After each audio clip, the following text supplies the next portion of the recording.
வணக்கம். எப்படி இருக்கீங்க எல்லாரும்? நல்லா இருப்பீங்கன்னு நினைக்கிறேன். ஆக்சுவலாக மார்க்கெட் வந்து கிட்டத்தட்ட போன வாரம் பார்த்தீங்கன்னா 1.05 இருந்தது, 1 லேக்கில் இருந்தது. இப்போ திடீர்னு பார்த்தீங்கன்னா 92. நிறைய ரீசன்ஸ் இருக்குது. அப்படி இருந்தால் தான் கிரிப்டோ மார்க்கெட்ன்றது இப்படி தான் இருக்கும். இப்படி தான் இதுதான் கிரிப்டோ மார்க்கெட். புதுசாக இருக்கிறவங்களுக்கு இது வந்து வினோதமாக இருக்கும். பட் இதில் ஒன்றும் வினோதம்னா எதுவும் கிடையாது. இப்படி தான் கிரிப்டோ மார்க்கெட் இயங்கும். ஆக்சுவலாக இப்போ வந்தது வந்து எப்படின்னு பார்த்தீங்கன்னா, இந்த வாலட்டாலிட்டி வந்து கிரிப்டோனாலே இப்படி வாலட்டாலிட்டி இருக்க தான் செய்யும். இந்த வாலட்டாலிட்டி இல்லைன்னு சொன்னால் அது கிரிப்டோவே கிடையாது. ஸோ கிரிப்டோ மார்க்கெட்டே கிடையாது. ஸோ இது வந்து இட்ஸ் அ காமன் திங். இப்படித்தான் மார்க்கெட் இயங்கும். இப்படித்தான் இந்த மார்க்கெட் அப்ஸ் அண்ட் டவுன்ஸோட தான் இருக்கும். இப்படித்தான் இந்த மார்க்கெட் வந்து தன்னிச்சையாக இயங்கிட்டு இருக்கும். ஸோ இதுக்கு நிறைய ரீசன்ஸ் இருக்குது. முதல் ரீசன் பார்த்தீங்கன்னா, ஆக்சுவலாக இது பழைய நியூஸ் தான். ஆனால் இப்போ தான் வெளியில் விட்டுருக்காங்க. இனிஷியலி வந்து டிசம்பர் 30ஆம் தேதியே வந்து என்ன பண்ணியிருக்காங்கன்னு சொன்னால், இந்த நியூஸை வெளியில் விட்டாங்க. இந்த வந்துருச்சு இது. ஆனால் வந்து இதை வந்து இப்போ தான் இந்த நியூஸை வெளியில் விட்டுருக்காங்க. என்ன நியூஸ்ன்னு பார்த்தீங்கன்னா, சில்க் ரோடுன்னு சொல்லுவோம். சில்க் ரோடுன்னு சொன்னால் இல்லீகலாக பிட்காயினை வந்து எடுத்துகிட்டு போகிறவங்கள்ட்ட வந்து பிடுங்குறது. அமெரிக்கா வந்து கைப்பற்றின அந்த பிட்காயின்ஸ் எல்லாம் வச்சுருப்பாங்க. அந்த பிட்காயின்ஸில் வந்து கிட்டத்தட்ட 69,000 பிட்காயினை வந்து விற்கிறதுக்கு டிபார்ட்மெண்ட் ஆஃப் ஜஸ்டிஸ், யூஎஸ்ல இருக்கக்கூடிய டிஓஜேன்னு சொல்லுவாங்க, அவங்க வந்து அப்ரூவ் பண்ணியிருக்காங்க, அனுமதி கொடுத்துருக்காங்க. இது வந்து 30ஆம் தேதியே கொடுத்துட்டாங்க. ஆனால் இன்னைக்கு தான் அந்த நியூஸ் ஆன உடனே, அந்த நியூஸ் வந்த உடனே மார்க்கெட் என்ன ஆகுதுன்னா சடனாக அது ரியாக்ட் ஆக ஆரம்பிச்சு. ஆனால் நியூஸில் தானே மார்க்கெட் நிறையா போகுது. அந்த நியூஸ்னால என்ன ஆகுதுன்னா மார்க்கெட் வந்து கீழே வந்த ஆரம்பிச்சிருச்சு. இது ஒரு முக்கியமான நியூஸ். ரெண்டாவது வந்து ஜெராம் பவல் என்ன சொல்லியிருக்காருன்னு பார்த்தீங்கன்னா, ஆக்சுவலி வந்து பேங்க்கில் வேலை செய்கிறவங்க யாருமே பிட்காயினை வாங்கக்கூடாது, பிட்காயினை வச்சிருக்கக்கூடாது அப்படின்ற மாதிரி ஒரு நியூஸ் ஒன்று கொடுத்துருக்காரு. இதுவும் வந்து அகெயின் ஒரு ஒரு ஒரு ஒரு நெகட்டிவான நியூஸ். பிட்காயினை பொறுத்தளவுக்கு நெகட்டிவான நியூஸ். இதனாலேயும் என்ன ஆகுதுன்னா குறையுது. இதை தவிர வந்து அஃப்கோர்ஸ் சைனாவில் ஒரு வைரஸ் இருக்குது அப்படின்னு சொல்கிறாங்க. அது ஆக்சுவலாக வைரஸ் இல்லைன்னு சொல்லிட்டாங்க. ஆனாலும் அது இந்த பதஷ்டம் வந்து நிறையா இருக்கனால அந்த நாளையும் மார்க்கெட் என்ன ஆகுதுன்னா மூன்றாவது காரணமாக இருக்குது. நான்காவது வந்து யூஎஸ்ல இருக்கக்கூடிய பல மாகாணங்கள் தீக்கிரையாகிட்டு இருக்கு. இந்த காட்டுத்தீனால ஸ்டாண்ட் ஸ்டில்லாக இருக்கு. ஸோ அது ஒரு முக்கியமான காரணம். அடுத்து ரொம்ப முக்கியமான காரணம் என்னன்னு பார்த்தீங்கன்னா, இந்த ஃபெட்ரல் பேங்க், ஃபெட்டுன்றத சொல்லுவோம் இல்லையா, அந்த ஃபெட் என்ன பண்ணியிருக்காங்கன்னு பார்த்தீங்கன்னா, அந்த இன்ட்ரெஸ்ட் ரேட் கட்டை வந்து நாங்கள் வந்து பாஸ் பண்ண போகிறோம், அக்ரெசிவாக இருக்க போகிறதில்ல, அதை குறைச்சிக்கிட்டே வந்தாங்கன்னு சொன்னா தான் நம்மளுடைய கிரிப்டோ மார்க்கெட் விறுவிறுன்னு ஏறும். ஆனால் என்ன பண்ணுறாங்கன்னா, அதை குறைக்கிறதுக்கு முற்படாமல் நாங்கள் பாஸ் பண்ணி வைக்க போகிறோம். அதாவது வந்து எந்த அளவுக்கு பாஸ் பண்ண போகிறோம்னா, அடுத்த அடுத்த அடுத்த ரேட் கட்லாம் வந்து இருக்காது. ரேட் கட் பண்ணாமல் அப்படியே நிறுத்தி இப்போ இருக்க ரேட் கட்லேயே அப்படியே சஸ்டெயின் பண்ணி அப்படியே கொண்டுட்டு போகிற மாதிரி வைக்க போகிறோம். இந்த எல்லா காரணமும் ஒன்று சேரும்போது என்ன ஆகுதுன்னு பார்த்தீங்கன்னா, நேச்சுரலாக மார்க்கெட் வந்து கீழே வருது. ஸோ இது முதல் காரணம் வந்து கிட்டத்தட்ட 6 பில்லியன் பெறுமானம் உள்ள பிட்காயினை வந்து டிபார்ட்மெண்ட் ஆஃப் ஜஸ்டிஸ், அதாவது யூஎஸ் வந்து கைப்பற்றின அந்த சில்க் ரோட்லேருந்து இல்லீகலாக கைப்பற்றப்பட்ட பிட்காயினை வந்து விற்கிறேன்னு சொன்னது ஒரு முக்கியமான நியூஸு. அதுக்கப்புறம் பார்த்தீங்கன்னா, சைனாவில் வைரஸ் வருது, இந்தியா உலகம் ஃபுல்லாக பரவ போகுது, உலகம் ஃபுல்லாக ஸ்டாண்ட் ஸ்டில் ஆக போகுதுன்னு சொல்லிட்டு நிறைய நியூஸ் இருக்குது. இதுக்கப்புறம் பார்த்தீங்கன்னா, ஃபெடரல் ரிசர்வ் வந்து ரேட் கட்டை வந்து அக்ரெசிவாக பண்ண போகிறதில்ல, அதை பாஸ் பண்ணி வைக்க போகிறோம்னு சொன்னது. ஸோ அதுக்கப்புறம் வந்து பேங்கிங் செக்டரில் இருக்கவங்க, பேங்க்கில் வேலை செய்கிறவங்க, பேங்க்கில் இருக்கவங்கள வந்து பிட்காயினை வாங்கக்கூடாது, வச்சிருக்கவும் கூடாதுன்னு வச்சிருக்கோம், அப்படி ஒரு ரூல் இருக்குது அப்படின்ற மாதிரி. ஸோ இதுக்கு முன்னாடி பார்த்தீங்கன்னா, ஃபெட் என்ன பண்ணாங்கன்னா எம்ப்ரேஸ் பண்ண போகிறோம், நாங்கள் வந்து ரிசர்வ்ஸில் வைக்க போகிறோன்ற மாதிரி நிறைய நியூஸ் இருந்துச்சு. அதாவது போன மாதம். இந்த மாதம் வந்து கையில் இருக்கிறத விற்கிறேன்னு சொன்னால் அதுக்கு ஆப்போசிட்டாக நடக்கிற மாதிரி இருக்கு. ஏன்னா வந்து ரிசர்வ்ஸில் வைக்க போகிறோம், பிட்காயின் ரிசர்வ்ஸை பெருசாக உருவாக்க போகிறோம்னு ட்ரம்ப் சொல்லிட்டு இருக்காரு. ஆனால் இவங்க என்ன பண்ண போகிறாங்க, நாங்கள் விற்க போகிறோம், விற்பதற்கு அனுமதி கொடுத்துட்டாங்கன்னு சொல்கிறாங்க. ஸோ இதெல்லாம் நியூஸும் வச்சு பார்க்கும்போது பார்த்தீங்கன்னா, இது ஒரு ஒரு எப்படி சொல்கிறது, it is just happening. So market அப்படி தான் இருக்கும். ஏன்னா வந்து அந்த மார்க்கெட்டை நம்ம கிரிப்டோ மார்க்கெட்டை பொறுத்தளவுக்கு வீக்காக இருக்கவங்க, அல்லது எமோஷ்னலி வீக்காக இருக்கவங்க, அல்லது வந்து பேஷன்ஸ் இல்லாதவங்கள இந்த மார்க்கெட்டில் இருந்தீங்கன்னு சொன்னால் கண்டிப்பாக ரொம்ப ரொம்ப ஒரு பயந்த சுபாவத்துக்கு போயிருவீங்க. அல்லது பெருசாக வந்து உங்களால் என்ன பண்ண முடியாதுன்னு அதில் சாதிக்க முடியாது. அப்படி தான் இருக்கும் மார்க்கெட்டு. பொறுமையாக தான் இருக்கணும். ஏன்னா மேலே ஏறும் போதும் அவ்வளோ சந்தோஷமாக இருக்கிறவங்க கீழே இறங்கும் போது அவ்வளோ பேனிக் ஆகிட்டு அஜிஜோன்னு சொல்லி வித்துட்டு போயிடுறாங்க. இது ரொம்ப ரொம்ப ஒரு தவறான ஒரு முன்னெடுப்பு. அப்படி விற்கக்கூடாது. ஆக்சுவலி வெயிட் பண்ணணும். மார்க்கெட் கீழே போச்சுன்னா கையில் அதுதான். இதனால தான் நான் எப்பவுமே சொல்கிறது என்னன்னு பார்த்தீங்கன்னா, அந்த ரிசர்வ் யூஎஸ்டிடி ரிசர்வ்ஸ் வச்சுக்கணும்னு சொல்லிட்டு ஒரு 20% உங்கள் போர்ட்ஃபோலியோ இருந்துச்சுன்னா அந்த போர்ட்ஃபோலியோக்கு தகுந்தபடி ரிசர்வ்ஸ் வச்சுக்கணும். அந்த ரிசர்வ்ஸ் இருந்துச்சுன்னு சொன்னால் என்ன பண்ணிருக்கலாம்னு பார்த்தீங்கன்னா, நீங்கள் இப்போ மார்க்கெட் கீழே வரும்போது யூ குட் ஹவ் பாட் என்னென்ன காயின்ஸ் வாங்கணும்னு நினைக்க அந்த காயின்ஸை நீங்கள் வாங்கியிருக்கலாம். அது இல்லாதனால தான் என்ன, அது இல்லைன்னு சொன்னால் பேசாமல் இருக்கணும், விற்கக்கூடாது. ஏன்னா வந்து இப்போ 100 ரூபா ஒரு காயினில் போடுறீங்க, அந்த 100 ரூபா வந்து 40 ரூபா ஆயிடுச்சுன்னா 60 ரூபா லாஸில் இருக்கீங்க. நீங்கள் லாஸ் ஆயிடல. இன்கேஸ் அந்த 40 ரூபாய்க்கு இருக்கக்கூடிய காயின் 40 ரூபா வந்துட்டு அப்படின்னா அந்த 40 ரூபாய்க்கு இருக்கக்கூடிய காயினை வித்துட்டு அட்லீஸ்ட் இந்த காசாவது ஒர்க் எடுத்துட்டீங்கன்னு சொன்னா இப்பதான் நீங்க 60 ரூபா லாஸ்ல இருக்கீங்க. விற்காத வரைக்கும் யாருமே லாஸ்ல இருக்கிறது இல்ல, வித்தா மட்டும்தான் லாஸ். இப்போ அந்த 40 ரூபா இருந்தது 80 ரூபா ஆகி 100 ரூபா வந்துச்சுன்னா லாஸே இல்லாமல் வெளியில வரலாம். அல்லது 110 வந்தா 10 ரூபா லாபத்தோட என்ன பண்ணலாம், வெளியில வரலாம். அதனாலதான் சொல்றது, ஒருத்தர் விற்க ஆரம்பிச்சா அது 10 பேர் அதை பார்த்துட்டு விற்பாங்க. அந்த 10 பேர் 100 பேரா மாறும், 100 பேர் 1000 பேரா மாறும், 1000 பேர் 10,000 பேரா மாறும், 10,000 பேர் 1,00,000 பேரா மாறும், 1,00,000 பேர் 1,000,000 ஆட்களாக மாறி விற்பாங்க.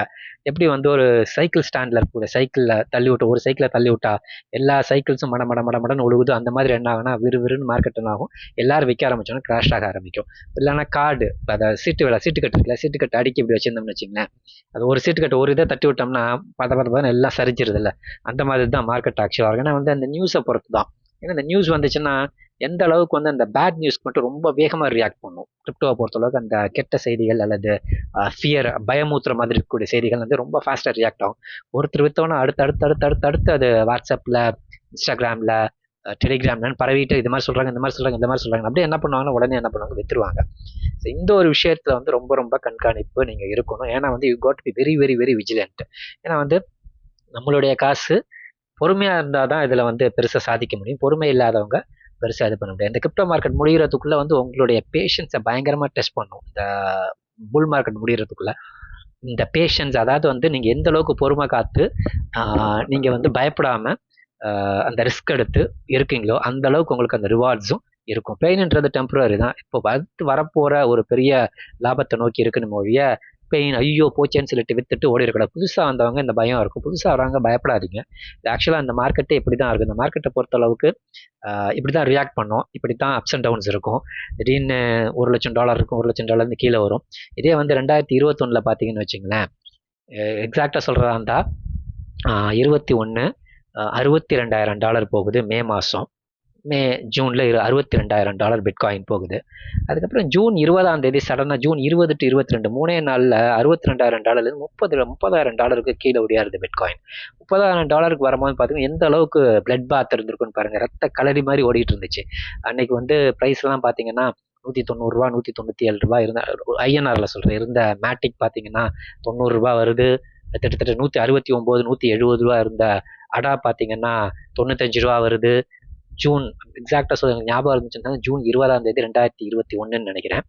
அடுத்து 21 ஓரளவுக்கு மார்க்கெட் ஸ்டெபிலைஸ் ஆயிடுச்சு, இனிமேல் விழாதுன்னு நினச்சிட்டு இருக்கோம். 22 மறுபடியும் விழுது. ஏன்னா எல்லாமே விழுந்து இது 2 மட்டும்தான் நின்றுச்சு, மேட்டிக்கும் அடாவும் மட்டும்தான் ஸ்ட்ராங்காக நின்றுச்சு. அதாவது ஓரளவுக்கு ஸ்டேபிளாக அதுக்கு அதாவது 40-50 ரூபாய்க்கு வராமல் நின்றுச்சு. 22 மறுபடியும் கிராஷ் வந்துச்சு. பிடிசி கிராஷ் ஆன பிறகு என்னாச்சுன்னு பார்த்தீங்கன்னா மறுபடியும் அந்த 50 ரூபா 40 ரூபாய்க்கு மேட்டிக்கையும் அடாவையும் கீழே கொண்டு வந்துச்சு. இது மாதிரி கிராஷ்ன்றது மிகப்பெரிய கிராஷ். அப்போ வந்து எல்லாருமே என்னன்னா 1000 ரூபா போகுது, 500 ரூபா போகுது, 2000 ரூபா போகுதுன்னு நினச்சி வச்சுக்கிட்டு அப்படியே வச்சிருந்தவங்க எந்த அளவுக்கு பாதிக்கப்பட்டிருப்பாங்கன்னு பாருங்க. ஸோ அந்த மார்க்கெட்ன்றது இப்படி தான் இருக்கும். ஸோ அந்த இதை பார்த்துருந்தாங்கன்னா இப்போ வந்து பெருசாக இருக்காது. 1 இயராக என் கூட ட்ராவல் பண்ணியிருந்தீங்க, 1 இயராக நீங்கள் வந்து கிரிப்டோக்குள்ளே ட்ராவல் பண்ணியிருந்தீங்கன்னா கண்டிப்பாக உங்களுக்கு இந்த மார்க்கெட் எப்படி ஒர்க் ஆகுது, இப்படி தான் அது இயங்குன்றது உங்களுக்கு தெளிவாக புரிஞ்சிருக்கும். கிரிப்டோ மார்க்கெட்னால இப்படி தான் இருக்கும். ஏன்னா வந்து அப்ஸ் அண்ட் டவுன்ஸ் இல்லாமல் இருந்துச்சுன்னா அது கிரிப்டோவே கிடையாது. ஸோ இப்படி தான் மார்க்கெட் போகும். அதுக்கு தகுந்தபடி நம்ம தான் அதை அடாப்டபிலிட்டியை உருவாக்கிக்கணும், நம்ம தான் அடாப்ட் பண்ணிக்கிட்டு அது கூடயே பயணிக்கணும். இப்படி தான் ஆக்சுவலி வந்து நம்ம போகணும் வழிய வேறு மாதிரி நம்ம வந்து இது என் போட்ட காசுலாம் போயிட போகுது, $100 போட்டேன், $100 போட்டேன், $50 வந்துருச்சு, $60 வந்துருச்சு, அட்லீஸ்ட் இந்த $60 மிச்சம் வந்தால் பரவாயில்லன்னு வெளியில் போயிடக்கூடாது. மேற்கொண்டு காசு இருந்தால் இன்வெஸ்ட் பண்ணுங்கள், இல்லைன்னா அமைதியாக வெயிட் பண்ணுங்கள். உங்களுடைய டேர்ம் வரும்போதும் உங்களுடைய டைம் வரும்போதும் ஆட்டோமேட்டிக்காக உங்கள் பணம் என்ன ஆகும், ரிட்டர்ன் ஆயிரும். இது இப்படி தான் வந்து நீங்கள் இருக்கணும் மொழியே. இதனால் பயந்துக்க கூடாது. ஏன்னா வந்து புதுசாக வரவங்க தான் ரொம்ப ரொம்ப பேனிக் ஆகிருப்பாங்க. பேனிக் ஆகி பயந்து போய் இது பண்ணும். ஏன்னா ஏறும் போதும் ரொம்ப சந்தோஷமா இருக்காங்க, மார்க்கெட் மேலே போகும்போதும். மார்க்கெட் கீழே வரும்போதும் அந்த அளவுக்கு அவங்க கிட்ட சந்தோஷம். லைட்டாக கீழே வந்தாலும் ஐயோ என்ன சார் ஏதாவது ஃபட்டா, ஏதாவது நியூஸ் இப்படி வந்துருச்சா, ஏதாவது நியூஸ் அப்படி வந்துருச்சா, ஏன் இப்படி கீழே போகுது, ஏன் இது இதாகுதுன்னு. ஏன்னா பிடிசி வந்து 10% இருந்துச்சுன்னா ஆல்காயின் 20-30% விழும். அப்படிதான் இங்கே இன்னைக்கு விழுகுது. ஸோ அப்படித்தான் அந்த மார்க்கெட் வந்து ஆக்சுவலி வந்து ஒர்க் ஆகும். இப்போ மார்க்கெட்னாலே இப்படித்தான் இருக்கும். இப்படித்தான் நம்ம என்ன பண்ணணும், பயணிக்கணும். அதே மாதிரி இன்னொரு முக்கியமான இன்ஃபர்மேஷன் இந்த சென்ஸ், ஒரு முக்கியமான செக்டர். இந்த செக்டர் வந்து ஆக்சுவலாக வந்து நான் வந்து ஷார்ட் டேர்முக்கு தான் ஃபோக்கஸ் பண்ணுறேன். லாங் டேர்முக்கு கண்டிப்பாக ஃபோக்கஸ் பண்ண போகிறது கிடையாது. ஷார்ட் டேர்முக்கு இந்த செக்டரை வந்து ஃபோக்கஸ் பண்ண போகிறேன். என்ன செக்டர்னு பார்த்தீங்கன்னா DEFAI, அதாவது decentralised finance with AI, enhanced ஏஐன்னு சொல்லுவாங்க. ஆக்சுவலாக இதில் வந்து நிறைய காயின்ஸ் இருக்குது. இது என்ன பண்ணுதுன்னு பார்த்தீங்கன்னா, டிஃபைன்றது இப்போ வந்து இதில் முன்னாடியே வந்தது தான். ஒரு டெக்ஸை யூஸ் பண்ணாலே அது டிஃபை தான். அதே மாதிரி ஸ்டேக்கிங் பண்ணுறது டிஃபைல தான் வரும், ஃபார்மிங் பண்ணுறது டிஃபைல தான் வரும். இந்த ஸ்டேக்கிங், ஃபார்மிங்கு, அதே மாதிரி வந்து டெக்ஸை யூஸ் பண்ணுறது, இதெல்லாம் வந்து ஏஐயோட பயன்பாட்டோட ஆட்டோமேட் பண்ணுறது தான் என்னன்னு சொல்கிறாங்கன்னா DEFAIன்னு சொல்கிறாங்க. இப்போ வந்து ரீசண்டாக ஒரு 1 வீக் 10 டேஸாக பார்த்தீங்கன்னா இதை பற்றி அதிகமாக பேச்சு அடிபட்டுக்கிட்டே இருக்கு. அதுவும் ஒரு ஏஐ ஏஜென்ட் தான். ஆக்சுவலி வந்து இது ஏஐ ஏஜென்ட் தனி, DEFAI தனின்னு நினைக்காது, இதுவும் ஏஜென்ட் தான். அந்த ஏஜென்ட் இது வரைக்கும் என்ன பண்ணிட்டு இருந்துச்சுன்னு பார்த்தீங்கன்னா, இப்போ இருக்கக்கூடிய ஏஜென்ட்ஸ் எல்லாமே வந்து சோஷியல் மீடியாவில் வந்து ட்விட்டரில் வந்து அவங்க அது இன்ட்ராக்ட் பண்ணுறது, மக்களோட இன்ட்ராக்ட் பண்ணுறது, மக்கள் கேட்குற கேள்விகளுக்கு அது பதில் சொல்கிறது. எப்படி பதில் சொல்லணும்னு பார்த்தீங்கன்னா, வெளியிலேருந்து எடுத்துகிட்டு வந்து டேட்டாவை எங்கெங்கெல்லாம் கண்ணுக்கு தெரியுதோ அந்த டேட்டாவெல்லாம் கொண்டுட்டு வந்து அந்த டேட்டா வச்சு அது வந்து அக்ரிகேட் பண்ணி நமக்கு கிறிஸ்பாக அதை ஆன்சர் பண்ணிட்டு இருந்துச்சு. இப்போ வந்து என்ன பண்ண போகிறாங்கன்னா, நமக்காக ட்ரேடிங் பண்ண போகுது ஏஜென்ட்டு. அதே மாதிரி நமக்காக வந்து ஒரு ஸ்டேக்கிங் பண்ணோம்னா, எங்கே ஸ்டேக் பண்ணோம்னா அதிக லாபம் கிடைக்கும், அதுவே கொண்டு போய் ஸ்டேக் பண்ணி இந்த என்ன வேலிடேட்டர் ஸ்டேக் பண்ணலாம், யாருக்கிட்ட ஸ்டேக் பண்ண அதிக லாபம் கிடைக்கும் இவருக்குன்னு அதுவே கண்டுபிடிச்சி கொடுக்க போகுது.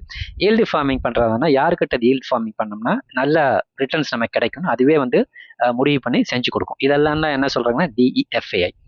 இதில் வந்து முக்கியமான காயின் பார்த்தீங்கன்னா நிறைய காயின்ஸ் இருக்கு, ஆனால் எல்லாமே பயங்கரமாக ட்ராப் ஆயிருக்கு. நிறைய பம்ப் ஆயிருக்கு, அதே மாதிரி ட்ராப் ஆயிருக்கு. மேஜராக இருக்கக்கூடிய காயின்ஸ்லாம் ட்ராப் ஆயிருக்கு.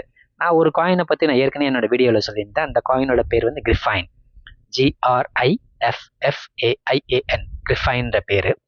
இந்த காயின் தான் அந்த பர்டிகுலர் செக்டரோட லீடர்னே சொல்லுவேன். கிட்டத்தட்ட 1 பில்லியன் மார்க்கெட் கேப் இருக்குன்னா, அல்லது ஒரு 800 மில்லியன் மார்க்கெட் கேப் மொத்தம் இந்த செக்டருக்கே இருக்குன்னா, இதுக்கு மட்டுமே எவ்வளோ மார்க்கெட் கேப் வந்துருதுன்னு பார்த்தீங்கன்னா, கிரிஃபைனுக்கு மட்டுமே கிட்டத்தட்ட ஒரு $380 மில்லியன் வந்து மார்க்கெட் கேப் இதுக்கே வந்துடுது. இதுக்கப்புறம் ப்ராஜெக்ட்னு பார்த்தீங்கன்னா நியூஆர், NEUR அப்படின்ற ஒரு ப்ராஜெக்ட். இது எல்லாமே நான் ஷார்ட் டேர்முக்கு தான் ஃபோக்கஸ் பண்ணிட்டு இருக்கேன். எதையும் வாங்கல, ஜஸ்ட் வெயிட்டிங், கீழே மார்க்கெட் எதுவும் வந்தால் வாங்கலாம்னு சொல்லிட்டு.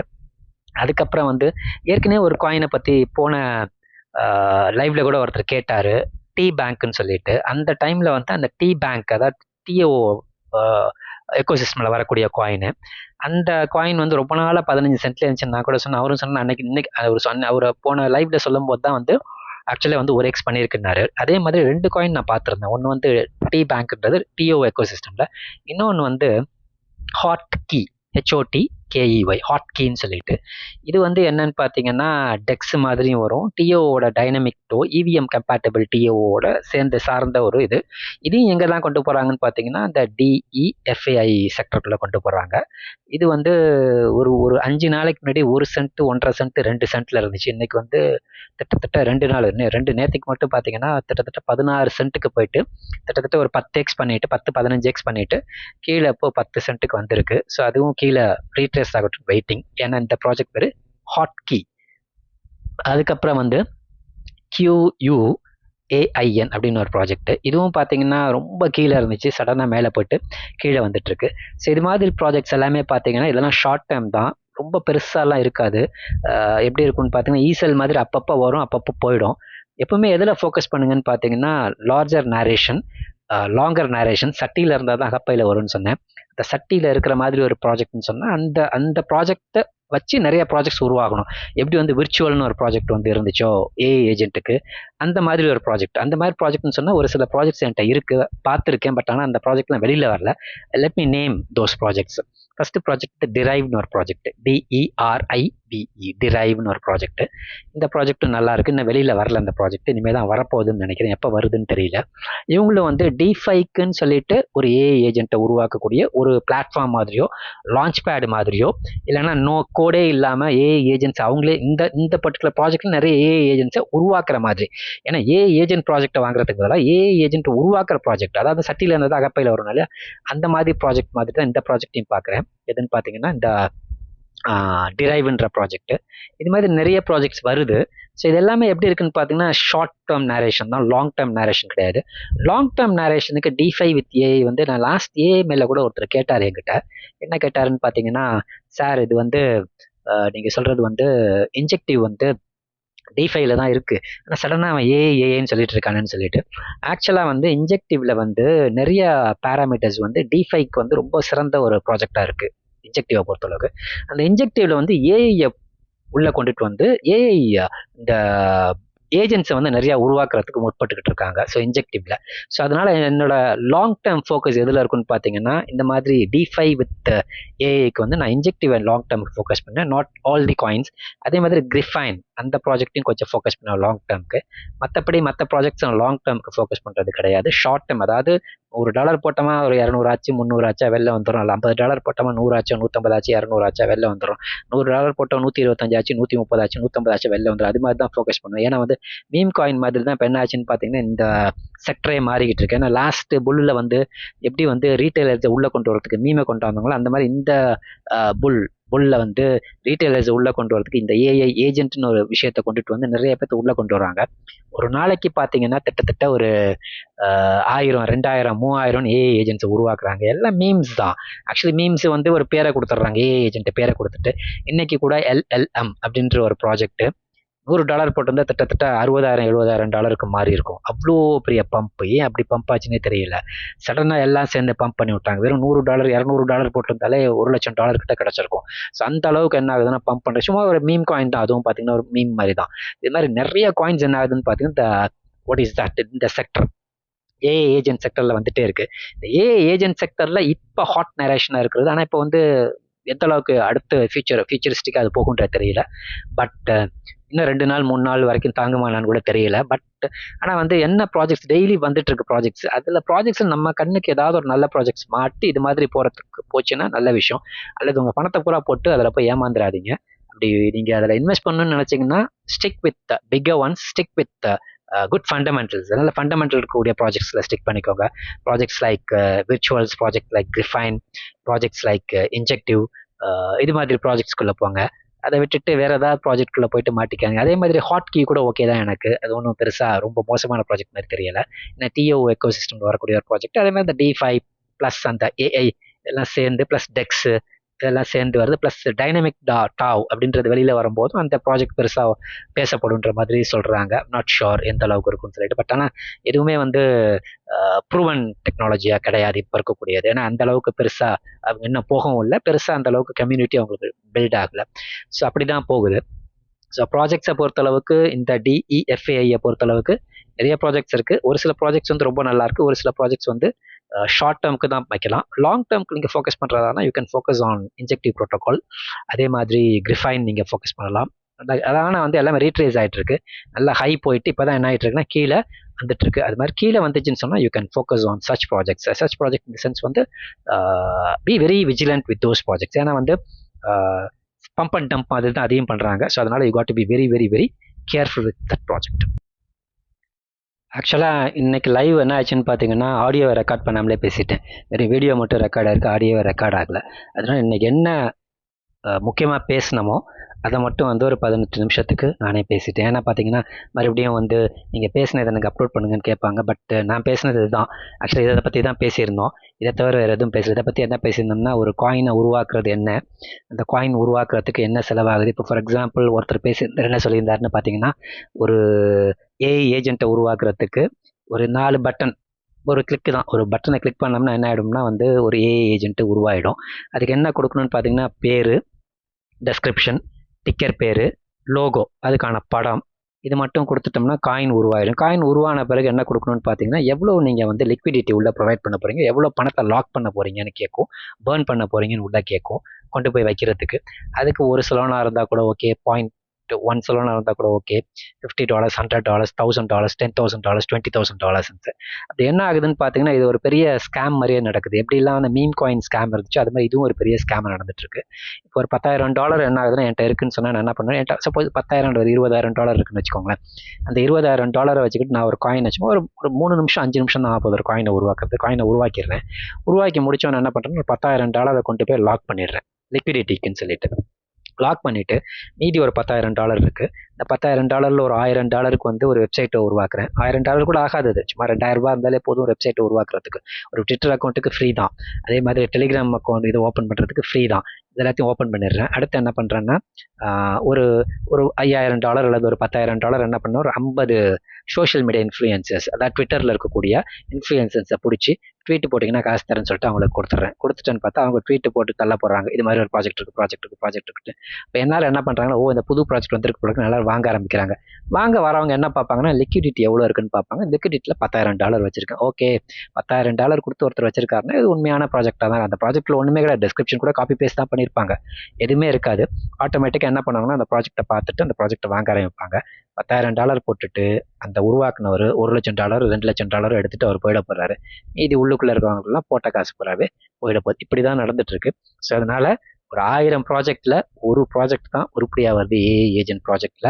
ஏஐ ஏஜென்ட்ன்றதை விட அதுக்கு அடுத்து வரக்கூடிய இந்த D5 வித் DEFA அந்த ப்ராஜெக்ட்லையும் 1000 ப்ராஜெக்ட்ல ஒரு ப்ராஜெக்ட் மட்டும்தான் உருப்படியா வருது. எல்லா ப்ராஜெக்டும் அப்படி போகாது. இன்னைக்கு கூட பார்த்தீங்கன்னா எல்எல்எம்னு ஒரு ப்ராஜெக்ட் ஏற்கனவே சொல்லியிருந்தேன். எல்எல்எம்ன்றது வந்து $100 போட்டிருந்தா கிட்டத்தட்ட $70,000 $80,000 கிடைச்சிருக்கும். அது பம்ப் ஆகி முடிச்சதுக்கப்புறம் கிட்டத்தட்ட 5 காயின் அதே மாதிரியே போட்டாங்க. XLLM, அதாவது எக்ஸ்ட்ரா லார்ஜ் எல்எல்எம், அதாவது large language model, extra large language மாடல்னு உருவாக்கிட்டாங்க. Small language model, medium language மாடல்னு சொல்லிட்டு பனியின் சைஸ் மாதிரி என்ன பண்ணிங்க, எக்ஸ்எல் ஸ்மால்னு சொல்லிட்டு அந்த மாதிரி என்ன பண்ணிட்டாங்க, உருவாக்கிட்டாங்க. இப்படி தான் நிறைய நடக்குது. நம்ம ரொம்ப ரொம்ப ரொம்ப கேர்ஃபுல்லாக இருக்கணும் as far as this is concerned. ஆக்சுவலாக இன்னைக்கு வீடியோ மட்டும்தான் இருந்துச்சு. ஆனால் என்ன பண்ணலன்னு பார்த்தீங்கன்னா, வாய்ஸை ரெக்கார்ட் பண்ணாமலே விட்டுட்டு அதை ஆன் பண்ணாமலே விட்டு பேசிட்டேன் போல இருக்கு. முடிச்சு லைவை கட் பண்ணும்போது தான் பார்க்குறேன் வாய்ஸ் ரெக்கார்டிங்கே பண்ணலை. அதனால தான் இன்னைக்கு நான் ஆக்சுவலாக என்ன பேசணுனோ அதை மட்டும் உங்களுக்கு பேசி அப்லோட் பண்ணி. இன்னொரு முக்கியமான கேள்வி என்னன்னு பார்த்தீங்கன்னா, போன முறை இருந்த புல் மார்க்கெட்டுக்கும் இந்த முறை இருக்கக்கூடிய புல் மார்க்கெட்டுக்கும் நிறைய வித்தியாசங்கள் இருக்குது. வித்தியாசம்னா இப்போ எக்ஸாம்பிள் சொல்கிறதா இருந்தால், போன முறை ETF கிடையாது, இந்த முறை ETF வந்திருக்கு. அது மிகப்பெரிய லெவலில் தாக்கத்தை ஏற்படுத்திக்கிட்டு இருக்கு ஒன்று. ரெண்டாவது வந்து போன முறை வந்து இவ்வளோ காயின்ஸ் கிடையாது. இவ்வளோ காயின்ஸ் இந்த சென்ஸ் வந்து டெய்லி இவ்வளோ லட்சம் இவ்வளோ 1000 காயின்ஸ் எல்லாம் வெளியில் வராது. ஆனால் போன முறையை பொறுத்தளவுக்கு போன புல்லில் இந்த வாட்டி பார்த்திங்கன்னா அது நிறைய இருக்குது. அதனால் என்னென்னா, இந்த போன தடவைலாம் வந்து 10 அல்லது 20 காயினில் மட்டுமே அந்த ஃபண்ட்ஸ் வந்து கான்சன்ட்ரேட்டடாக டைல்யூட் ஆகாமல் போயிட்டு இருந்தது. ஒரு 2-3 மீம்ஸு, அதிகபட்சமாக ஒரு 5 மீம் காயின் அவ்வளோதான். அதை தவிர வந்து ஃபண்டமெண்டலி ஸ்ட்ராங் காயின்ஸ்ன்னு பார்த்தீங்கன்னா அதுக்குள்ளே தான் ஃபண்ட்ஸ்க்கு போச்சு. என்னென்ன காயின், XRPயாக இருக்கட்டும், மேட்டிக்காக இருக்கட்டும், அடாவாக இருக்கட்டும், ஆக்ஸி இன்ஃபினிட்டி, காலா கேமிங்கை பொறுத்தளவுக்கு. அதுக்கப்புறம் பார்த்தீங்கன்னா எக்கோமின்னு சொல்லிட்டு ஒரு NFT ப்ராஜெக்ட்டு, வேறு FTM. ஸோ இதெல்லாமே ஒரு நல்ல ப்ராஜெக்ட்ஸ். இந்த ப்ராஜெக்ட்ஸ்குள்ளெல்லாம் தான் மணி நிறையா ஃப்ளோ ஆச்சே ஒழிய எல்லாத்துலேயும் பரவலாக அங்கங்கே ஒரு $1000 ஒரு ப்ராஜெக்டில் போகுதுன்னா அந்த $1000 வந்து $10 100 ப்ராஜெக்ட்டுக்கு போகிற மாதிரி இல்லை போன முறை. ஆனால் இந்த முறை அப்படி தான் நடக்குது. என்ன ஆகுதுன்னு பார்த்தீங்கன்னா, $1000 ஒரு ப்ராஜெக்டில் போனால் தான் அந்த ப்ராஜெக்ட் பை பண்ண ஆரம்பிச்சாங்கன்னு சொன்னால் தான் அந்த ப்ராஜெக்டோட ப்ரைஸ் பெருசாக மூவ் ஆகும். அப்படி மூவ் ஆக விடாமல் என்ன பண்ணுறாங்கன்னு பார்த்தீங்கன்னா, புதுசாக daily 100 coin 200 coin 1000 coin 2000 coin ஒவ்வொரு இன்ஃப்ளூயன்சர்ஸ் கண்ணில் காட்டிக்கிட்டே இருக்காங்க. அப்போ புதுசாக வரக்கூடிய மக்கள் என்ன நினைக்கிறாங்கன்னா, இதில் $100 போட்டால் $1000 கிடைக்குது, $10,000 கிடைக்குது, $50,000 கிடைக்குதுன்னு சொல்கிறாங்கட்டு கொண்டு வந்து போடுறாங்க. போன முறை எப்படி மீம் காயினை காட்டி இன்வெஸ்டாரை உள்ளே கொண்டு வந்தாங்களோ அதே மாதிரி இந்த முறை ஏஐ ஏஜென்ட்ஸு, அதே மாதிரி இன்னும் இப்போ பார்த்தீங்கன்னா DEFAன்னு ஒரு செக்டரை கொண்டு வராங்க. இதுக்கப்புறம் இன்னும் 2 நாளில் வேறு என்ன செக்டரை கொண்டு வர போகிறாங்கன்னு தெரியல. இது மாதிரி ஒவ்வொரு செக்டராக உள்ள கொண்டு வருவாங்க. டிசைன்ஸ் வித் ஏஐம்பாங்க, அப்புறம் எஜுகேஷன் வித் ஏஐம்பாங்க, அப்புறம் வந்து விர்ச்சுவல் மிஷின்ஸ் வித் ஏஐம்பாங்க, அப்புறம் வந்து சர்வர்லெஸ் ஸ்டோரேஜ் ஏஐ யூஸ் பண்ணிப்பாங்க. ஸோ இது மாதிரி ஒவ்வொரு செக்டராக புதுசாக உள்ளே கொண்டு வருவாங்க. அப்படி கொண்டு வரும்போது என்ன ஆகுதுன்னு பார்த்தீங்கன்னா, ரீட்டைலர்ஸ் வருவாங்க, ஆனால் வந்து பணத்தை நிறைய இழந்துட்டு போவாங்க. ஸோ அவங்க உள்ளே வந்தால் தான் மார்க்கெட் வந்து பெருசாக பம்ப் ஆகும். நான் அப்படி பார்க்குறேன். நான் நெகட்டிவாக பார்க்குறத அதை பாசிட்டிவாக நான் அப்படி பார்த்துக்கிறேன். ஸோ ஆக்சுவலாக வந்து லாஸ்ட் டைம் வந்து இந்த அளவுக்கு டைவர்சிஃபிகேஷன் இல்லை, இந்த அளவுக்கு அமௌண்ட் வந்து டைல்யூட் ஆகலை, டைல்யூட்டாக நீர்த்து போகலை. ஒரே ப்ராஜெக்ட்குள்ளேயே அல்லது ஒரு 10 ப்ராஜெக்ட்குள்ளே அல்லது ஒரு 100 ப்ராஜெக்ட்குள்ளே மட்டுமே ஃபண்ட்ஸ் நிறைய ஃப்ளோ ஆகிட்டு இருந்தனால பெரிய லெவலில் அந்த 10 அல்லது 100 ப்ராஜெக்ட் போச்சு. ஆனால் இந்த முறை வந்து ஆயிரக்கணக்கான லட்சக்கணக்கான ப்ராஜெக்ட்ஸ் இருக்குது. மக்களுக்கு எதில் கொண்டு போய் இன்வெஸ்ட் பண்ணுறதுன்னு சரியாக தெரியலை. ஒன்று தெளிவாக பண்ணுங்கள். லாங் டேர்முக்கு சில காயின்ஸை ஃபோக்கஸ் பண்ணிக்கோங்க, ஷார்ட் டேர்முக்கு சில காயின்ஸை ஃபோக்கஸ் பண்ணிக்கோங்க. ஷார்ட் டேர்முக்கு உங்கள் போர்ட்ஃபோலியோவில் 10% இல்லை 5% மேலே கொண்டுட்டு போகாதீங்க. லாங் டேர்மில் மீதி ஃபுல்லாகவே வச்சுக்கோங்க. ஒரு 80% உங்களோட போர்ட்ஃபோலியோ சைஸ், உங்கள் அந்த போர்ட்ஃபோலியோவில் எவ்வளோ வச்சுருக்கீங்களோ அதில் 80% வந்து லாங் டேர்மில் ஃபோக்கஸ் பண்ணிக்கோங்க. ஷார்ட் டேர்மில் ஒரு 20% ஃபோக்கஸ் பண்ணி அதுலேருந்து வரக்கூடிய லாபத்தை எடுத்து என்ன பண்ணுங்கள், கொண்டு போய் வைங்க. இப்படி தான் பண்ணணும். அதாவது ஷார்ட் டேர்ம் இந்த சென்ஸ் வந்து அதை வந்து வச்சுக்கிட்டே இருக்கணும்னு நினச்சிங்கன்னா மேலே கொண்டு போயிட்டு அப்புறம் அங்கேயிருந்து அப்படியே கீழே கொண்டு வந்துடுவாங்க. ஸோ அதுக்காக சொல்கிறேன். ஸோ இது வந்து ரொம்ப கேர்ஃபுல்லாக பண்ணணும். இந்த வாட்டி கண்டிப்பாக அப்படி தான் இருக்குது. ஏன்னா வந்து இந்த bull market it is very different இந்த சென்ஸ். கண்ணாபின்னான்னு இருக்குது. கண்ணாபின்னா வந்து திடீர்னு ஏறுது, திடீர்னு இறங்குது, நியூஸ் இல்லாமல் ஏறுது, நியூஸ் இல்லாமல் இறங்குது. ETF வந்து அதனால் இன்ஸ்டிடியூஷன்ஸ் நிறையா உள்ளே வர்றாங்க. ஏன்னா போன முறையெல்லாம் வந்து இன்ஸ்டிடியூஷன்ஸோட பேலன்ஸ் ஷீட்லாம் பார்த்தீங்கன்னா பிடிஎஸ்சி இருக்காது. ஆனால் இந்த முறை பார்த்தீங்கன்னா பெரிய பெரிய கம்பெனிஸோட பேலன்ஸ் ஷீட்டில் வந்து என்கிட்ட இத்தனை பிடிசி இருக்குன்னு கணக்கே காட்டுறாங்க அவங்க டேக்ஸுக்கு. ஸோ அது மாதிரி விஷயங்கள்லாம் கொஞ்சம் பாசிட்டிவாக தான் நடக்குது. ஸோ அதனால் அவங்கெல்லாம் உள்ளே வரும்போதும் ஒரு பெரிய கம்யூனிட்டி, ஒரு 10,000 பேர், 20,000 பேர், 1,00,000 பேர் சேர்ந்து வாங்கக்கூடிய கிரிப்டோவை ஒரே ஒரு கம்பெனி வாங்கிடும். அதனால் வந்து அவங்க நினச்சா என்ன பண்ணுவாங்கன்னா மேலே பம்ப் பண்ணவும் வைப்பாங்க ஒரு பர்டிகுலர் காயினை, அல்லது டம்ப் பண்ணவும் வைப்பாங்க. ஸோ அதனால இந்த ஷார்ட்டர் நேரேஷன்ஸ் எல்லாம் வந்து கொஞ்சம் கேர்ஃபுல்லாக டீல் பண்ணுங்க. ஏன்னா வந்து they know how to pump a coin, at the same time they know how to dump a coin. So இது ரெண்டுமே அங்கே நடக்கிறதுனால இது மாதிரி புது நேரேஷன்ஸு, ட்ரெண்டிங் நேரேஷன்ஸு, இந்த நேரேஷன்ஸ்க்குலாம் இருக்கும் போதும் ஷார்ட் டேர்முக்கு ப்ளே பண்ணுவேன். அதுலேயுமே சப்போஸ் இன்கேஸ் வந்து நல்ல ப்ராஜெக்ட்ஸ் இருந்துச்சுன்னு சொன்னால், நான் சொன்னேன் டிரைவ்னு ஒரு ப்ராஜெக்ட் சொல்லியிருந்தேன், DERIVE டிரைவ்னு சொல்லிட்டு. இந்த டிரைவ் மாதிரியான ப்ராஜெக்ட்ஸ்லாம் லாங் டேர்ம்லேயே நல்லா ஃபோக்கஸ்டாக இருக்கலாம். லாங் டேர்முக்குள்ளே நீங்கள் வைக்கலாம். எந்த அளவுக்கு சப்ளைலாம் இருக்கும்லாம் தெரில எனக்கு, அதோட சப்ளை, அதோட டோக்கனாமிக்ஸு, விசிஸ் எப்படி இருப்பாங்கன்னு சொல்லிட்டு. அதே மாதிரி ஒருத்தர் ஒரு கேள்வி கேட்டிருந்தார். என்ன கேள்வி கேட்டிருந்தாருன்னு பார்த்தீங்கன்னா, டிஓ மாதிரி ஒரு பெட்டர் ஆப்ஷன் வேறு ஏதாவது காயின் இருக்குங்களா, அதுக்கு ஈக்குவலண்ட்டான காயின் எதாவது இருக்கான்னு சொல்லிட்டு. ஆக்சுவலாக வந்து டிஓ மாதிரி காயின்றதுன்னு சொல்கிற அதுக்கு ஈக்குவலான காயின் நிறைய பேர் சொல்லிக்கிறாங்க. பட் ஆனால் அதுக்கு ஈக்குவலான காயினா என்னன்னு எனக்கு தெரியல. என்ன ரீசன்னா வந்து டிஓ ஒரு செக்டர், டிஓ மாதிரி இருக்கக்கூடிய வேறு காயின்ஸ் ஒரு செக்டராக தான் நான் பார்க்குறேன். எப்படி பார்க்குறேன்னா வந்து கம்யூனிட்டி பேஸ்டு, பியூர்லி கம்யூனிட்டியை ரன் பண்ணுறது பிடிசி மாதிரி. ஏன்னா டிஓவை பொறுத்தளவுக்கு அதே சப்ளை, அதே மாதிரி 4 years ஒன்ஸ் வந்து இது ஹால்விங் நடக்கும். பியூர்லி வந்து கம்யூனிட்டியே வந்து அதை கொண்டுட்டு போகுது. ஆனால் ஒரு சில ப்ராஜெக்ட்ஸ்லாம் எடுத்திங்கன்னா வெஞ்சர் கேபிட்டலிஸ்ட், அதாவது அதுக்குள்ளே இன்வெஸ்டார் இருப்பான். அந்த இன்வெஸ்டார் தான் அதை பம்ப் பண்ணி டம்ப் பண்ணி அதுக்கு தேவையான காசை உள்ளே கொடுத்து என்னென்ன பண்ணுமோ அதெல்லாம் பண்ணுவாங்க. ஸோ அது மாதிரி ப்ராஜெக்ட்ஸ் எப்படின்னு என்ன மாதிரி ப்ராஜெக்ட்னு பார்த்தீங்கன்னா SUIயாக இருக்கட்டும் அல்லது ஆப்டோஸாக இருக்கட்டும், இதெல்லாம் வந்து VC பேஸ்டு. ஆக மொத்தத்தில் வந்து டிஓ மாதிரி ப்ராஜெக்ட்னா 2 ப்ராஜெக்ட் சொல்லிக்கிறாங்க. ஆனால் அது அந்தளவுக்கு இருக்குமான்னு தெரியல. ஒன்று வந்து பேஸ்ட் AI, இன்னொன்று வந்து ஜீரோ லேப்ஸ்ன்னு சொல்லிட்டு ஒரு ப்ராஜெக்ட், DEAன்னு ஒரு ப்ராஜெக்ட் பேர். பட் ஆனால் அவங்க அந்தளவுக்கு பெர்ஃபார்ம் பண்ணாங்களான்னு தெரியல. ஆனால் ஒரு விஷயம் நல்லா தெரியுது, இந்த வருடம் வந்து டிஓவை பெர்ஃபார்ம் பண்ணதை விட பேஸ்டு வந்து நல்லாவே பெர்ஃபார்ம் பண்ணிருக்கு. ஏன்னா வந்து பேஸ்டு வந்து கிட்டத்தட்ட ஒரு 3 அல்லது 4 முறை வந்து கேபிட்டலுக்கு மேலே 2 to 3x பண்ணிச்சு. கீழே வந்துட்டு 3-4 முறை என்ன ஆச்சுன்னு பார்த்தீங்கன்னா 3x 4x பண்ணி கொடுத்துச்சு. ஸோ அந்த ரிட்டர்ன்ஸ் வந்து ரொம்ப அதிகமாக கொடுத்தது வந்து டிஓவை விட பேஸ்ட் ஏஐ நிறையா கொடுத்தது. அதனால based AI is a better ப்ராஜெக்ட்னு சொல்ல வரல. Ultimately at the end of the day வந்து உங்களுக்கு பணம் தான் முக்கியம். ஸோ பணம் அதிகமாக லாபம் கொடுத்த காயின் சொன்னால் அது கொடுக்குது. இது வந்து ஒரு $300 வந்துட்டு $300லேருந்து 700 போச்சு, 720 போச்சு. ஆனால் இது வந்து $2 வந்துட்டு அங்கேருந்து $10-11 வரைக்கும் பேஸ்ட்டு போச்சு. மறுபடியும் வந்து $3 வந்துட்டு $8 $9, மறுபடியும் $3 வந்துட்டு $8 $7 போயிட்டு வந்தது. அதனால் 2x 3xன்றது ரொம்ப ஃப்ரீக்வெண்ட்டாக கொடுத்த ஒரு காயின் பேஸ்டு. ஆனால் வந்து இதெல்லாமே விசி பேஸ்டு. ஸோ ஒன்று வந்து இப்படி இருக்கும், இன்னொன்று இப்படி இருக்கும். ஒன்று வந்து விசி ஃபுல்லாகவே கண்ட்ரோல் பண்ணுற மாதிரி அந்த மாதிரி ப்ராஜெக்ட்ஸில், அதான் விசி நல்லா இருந்து விசி வந்து இந்த ப்ராஜெக்டை மேலே கொண்டு போயிடுவாங்கன்னு தெரிஞ்சு அந்த மாதிரி ப்ராஜெக்ட்குள்ளே போகணும். இன்னொன்று பியூர்லி கம்யூனிட்டி பேஸ்டு. ஸோ ரெண்டுக்கும் நடுவில் இருக்க பாருங்கள், அந்த காயின்ஸ் தான் சிக்கலில் மாட்டிக்கும். ஏன்னா வந்து ஒன்று விசி பேஸ்டாகவும் இருக்காது, இன்னொன்று கம்யூனிட்டி பேஸ்டாகவும். பெரிய விசிஸ் இருக்க மாட்டேன், கம்யூனிட்டியும் பெருசாக இல்லாத ப்ராஜெக்ட்குள்ளே போய் மாட்டிக்கக்கூடாது. ஒன்று கம்யூனிட்டி பெஸ்ட்டாக இருக்கக்கூடிய ப்ராஜெக்ட், கம்யூனிட்டியை ரன் பண்ணணும், டிஓ மாதிரி அது மாதிரி ஃபேர் லான்ச்டாக இருக்கணும், எந்த எந்த சட்ட சிக்கல்கள் இல்லாமல் இருக்கணும். அது மாதிரி ப்ராஜெக்ட்ஸ். அப்படி இல்லைன்னா விசி பேக்கப் பண்ணியிருக்கணும். ப்ராஜெக்ட் லைக் சொலோனா அதெல்லாம் பியூர்லி விசி பேக்டு ப்ராஜெக்ட் தான். ஏன்னா சொலோனாவெல்லாம் பேக்கப் பண்ணதே வந்து எஃப்டிஎம் குரூப் தான். சாரி, எஃப்டிஎக்ஸ், அந்த எக்ஸ்சேஞ்ச் குரூப் அவங்க தான் வந்து அதை பேக்கப் பண்ணாங்க சொலோனாவெல்லாம். ஸோ அது மாதிரி ப்ராஜெக்ட்ஸ் 2 ப்ராஜெக்ட்குள்ளே போனீங்க, ரெண்டு டிஃப்ரெண்ட் கேட்டகரி ஆஃப் ப்ராஜெக்ட்ஸ். அதனால டிஏவே என்டையர்லி டிஃப்ரெண்ட். அது மாதிரி இருக்கக்கூடிய ப்ராஜெக்ட்னு சொன்னால் 2 ப்ராஜெக்ட். ஏன்னா அங்கே இருக்கக்கூடிய சப்நெட் மாதிரியே இங்கேயும் வந்து பிரைன்ஸ்னு வச்சிருக்காங்க பேஸ்ட்லையும். அதே மாதிரி டிஇஏன்னு ஏதோ வச்சிருக்கோன்னு சொல்லியிருக்காங்க சப்நெட் மாதிரி இங்கேயும் நாங்கள் கொண்டு வரோம். I'm not sure. பட் ஒன்று வந்து பியூர்லி கம்யூனிட்டி பேஸ்டு, இன்னொன்று வந்து பியூர்லி விசி பேஸ்ட். இதை கண்டிப்பாக சொல்லி ஆகணும். இது ஒருத்தர் கேட்டார், இதையும் சொல்லிடுறேன். இன்றைய சிட்சாட்டோட சாராம்சம் என்னன்னு பார்த்தீங்கன்னா, ஃபஸ்ட்டு திங், மார்க்கெட் இப்படி கீழே விழுந்ததுக்கு காரணம் என்ன அப்படின்றத ஃபுல்லாக டிஸ்கஸ் பண்ணிட்டோம். அதை ஃபுல்லாக சொல்லியிருந்தேன் என்னென்ன பண்ணதுன்னு சொல்லிட்டு.